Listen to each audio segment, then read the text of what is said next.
Hello, welcome to Emotional Badass, where Moxie meets mindful. I'm your host, Nikki Eisenhower, life coach and psychotherapist. And on today's episode, I'm discussing anxiety, ease, boundaries, and speaking authentically.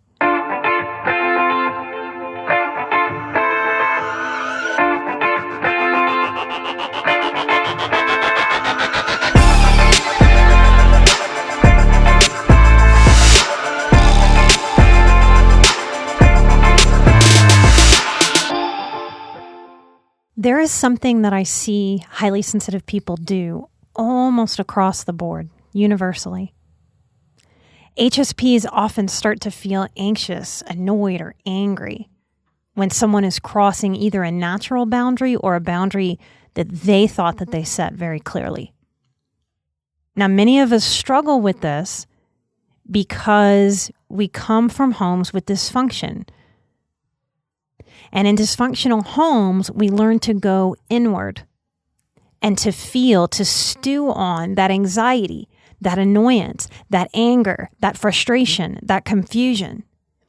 And we tend to not start to do boundaries work or to start to tell somebody that we're having a problem or to push back against whatever's going on until we're angry and frustrated and annoyed. Highly sensitive people will sometimes stew on these feelings, sometimes minutes, sometimes hours, sometimes days, weeks, years, decades. Often when I witness a highly sensitive person working themselves up to be able to say something, they often say this to me: I need to have a conversation about boundaries. And that seems to make sense, right? What could possibly not work or be wrong about having a boundaries conversation? That seems like what we're supposed to do. And that's kind of a yes and no answer. We're kind of supposed to do that, but it often doesn't work. And I want to try to explain why in this episode. Here is the difference. There's a difference between a conversation about boundaries, which is really an explanation about why my boundary makes sense. It's a conversation proving that what I want or what I need or what I'm requesting is rational and reasonable, and that I would like you to start doing a thing or stop doing a thing. We tend to think that that's the boundaries conversation, but that's not really a boundary. And it's not the place to try to have a boundaries conversation. It's a request to start or stop something. In my boundaries course, I teach that the only real boundaries we can have are the ones that we can enforce. So if I'm making a request of someone else, that's just a request. That's not a boundary setting. Here's an example of what I'm trying to show you. If I, as the highly sensitive person that I am, the empath, the introvert, who runs her own business and is very busy, if I decide that I need or want some alone time, because Chris knows he's more of an extrovert, he knows that I need more alone time than he does. We've been talking about that since the beginning of our relationship. So if I decide I need or want some alone time, then I can turn to Chris and just make a request. If you're new to the show, Chris is my husband and producer of the show, and he also works from home. So I can turn and make a request to him. Hey, I need some alone time. Would you be willing to give me the living room to myself so I can just be alone? Would you mind reading that book in another room or on the porch? That's a request. And if it's a fair request, then I need to be equal parts okay with receiving a yes, sure, I can do that. Or a nope, I really want to be right here. I don't feel like moving. It takes a lot of assertiveness to be able to find the assertive language that allows us to make the request of what we want.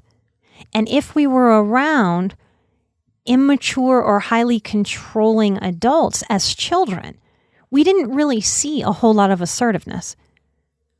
We saw a lot of aggression, or we saw a lot of passivity. We didn't see a lot of healthy, assertive communication. So we try to get assertive, we want to be assertive, but the truth is we don't really know what assertive is when we come from a dysfunctional background. So we have this desire, I want to make a request of someone, I want to say something, I need something. And what happens to most highly sensitive people is that this assertive desire gets thwarted by the people-pleasing and codependency gremlins. This is where we try to manage another person's feelings in our own head before we've said what we want to say. And that's codependency, because my job is not to manage your feelings when I'm in a conversation with you. My job is to mind my own feelings and to be as clear and assertive as I can be so that you on the other side of the conversation can do your part and take care of yourself or assert whatever you need to on the other side of my request. When we don't know how to assert ourselves and make a simple request, we seem to put pressure on ourselves and others, and we want to have a deep conversation about boundaries. And it winds up sounding something like this. We need to talk. If I use the example that I gave earlier with my husband, I'll say, you know I'm an introvert. I've talked to you about this from the beginning of my relationship. I've been working a lot. I'm tired. I've explained to you that I need alone time. I need alone time right now in this space that I'm in. I haven't gotten enough alone time. This way of trying to have the conversation about boundaries backfires for a few reasons. One, it's less assertive and more whiny, victim-y, and blamey. Can you hear that? It's not my partner's job to read my mind, my mood, or my energy and adjust himself. It's my job to pay attention to me, and it's his job to pay attention to himself. Second reason, it's so overcomplicated. When people say that we're too much as highly sensitive people, I know all of you out there have heard that, and typically I would resist a little bit saying all or nothing because things don't happen in extremes. But I would say it'd be really rare to be a highly sensitive person in an American culture and not have someone along the way go, oh gosh, too much. So most of us identify with hearing that and then feeling it, that we're too much. And sometimes this is the reason why. Because we just don't know out of our dysfunctional childhoods how to simply say, hey, I could really use some alone time. What'll work the best for both of us today? Will you leave this room or do I need to? Because that would suffice. And so when we go into that big, giant explanation of the boundaries conversation, we make a moment into a bigger thing than it needs to be. Third reason, this way of being is fear-fueled.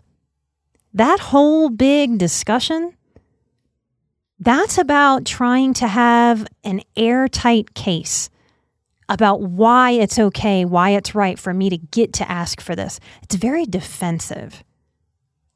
And we start to play lawyer. A lot of us as highly sensitive people can make the joke. We might not want to have gone the route of being a lawyer, but we could have been. Our minds think in such a way. No offense to lawyers out there, but who wants to really be lawyered in a conversation with a loved one? Fourth reason, this conversation, this deep, what we say in the South, come to Jesus sort of energy, making it very, very serious. It invites the other person to become defensive because we're making a case for boundaries like that lawyer, which tells the other person to be on guard energetically. It tells the other person you have done something wrong and I have to win. That's not really the energy of, hey, we're on the same team. We're here for both of us to get our needs met, not for one person to dominate the other. And we don't need to get our needs met by shaming the other person or by hammering in a conversation about boundaries. Fifth reason, this case-making strategy, it's often fueled by having a critical parent, which means we recreate the intensity of childhood in a moment that could be much, much easier, lighter, simpler, to the point. And this is where we fall into a victim trap with a story about how hard boundaries are versus simple, assertive communication. So how does this sound to you? Have you been walking around thinking that boundaries are so hard, such a struggle. What happens if you consider the reasons that you learned boundaries were so hard? What if they can be made much, much easier? What if the simplicity that you crave, the ease, is available to you, not just in what you do or your circumstances or your environment, but in how you feel internally? And that to get to that sense of ease, it just takes practice with guidance on how to be a little different with yourself.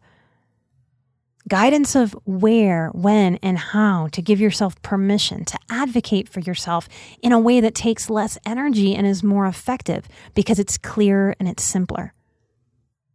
When we simplify, we make it easier for other people to receive our message, and that helps us move through the world with more flow. It even helps us get more of what we want or what we need because we're learning how to be effective as we grow, as we age, as we evolve, as we develop. Boundaries are not wagging your finger at somebody saying, this is the line, F you for crossing it.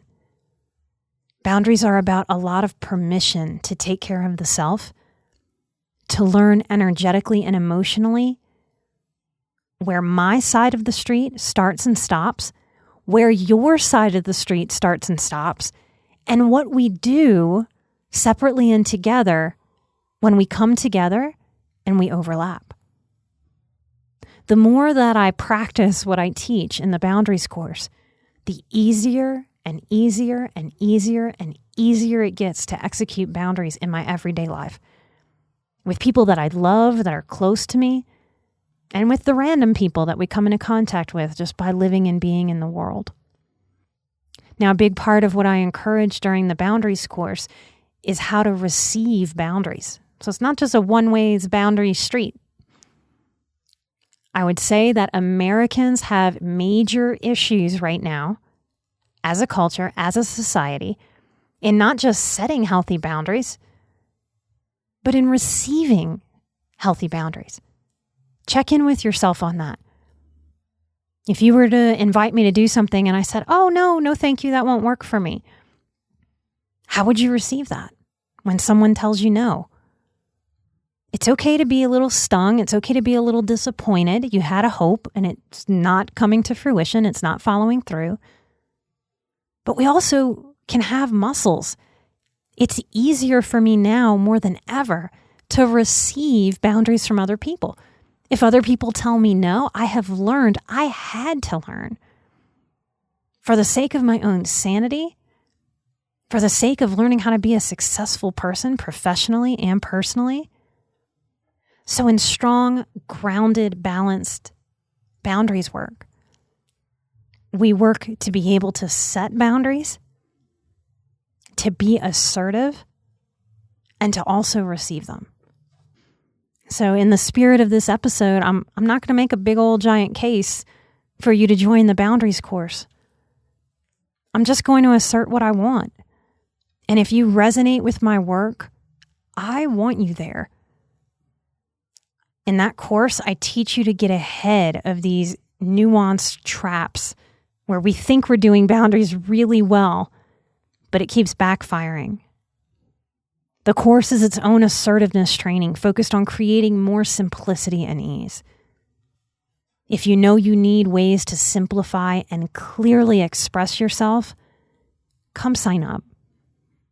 Come to either of my websites, NikkiEisenhower.com or EmotionalBadass.com to learn more, to sign up, and I ask you, don't overthink it.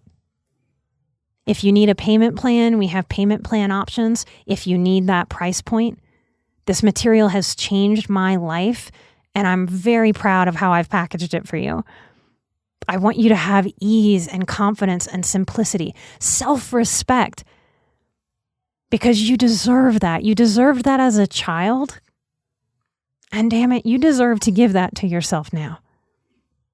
If you want to sign up today and pay in full, I have a coupon code for you. It is EarlyBird21. You'll get $100 off the full price of $450. I have so much fun teaching that course with y'all. I cannot wait for October to get here. So come learn more at NikkiEisenhower.com or EmotionalBadass.com and sign up with code EARLYBIRD21. If you are a member of Patreon, do not use that early bird code. Go to Patreon, find the code that is pinned in a very obvious place for you. We will always give the best discounts, the best codes, the best freebies to our Patreon supporters of the show. I hope there's something in this episode that helps you see yourself and your process with a little bit more clarity and helps bring you to a place of more ease and simplicity. If you are healing a highly sensitive nervous system that has been traumatized, I'm a firm believer that the more simplicity and ease we give to your mind and body so that you can immerse yourself in those vibes, the more you repair and restore your nervous system. I cannot wait to meet all of you as students in the course in the fall. Take care of yourselves. Remember, I'm an emotional badass. You are most certainly an emotional badass. And together we are where Moxie meets mindful. Light and love, and I'll see you right here next time. Bye-bye.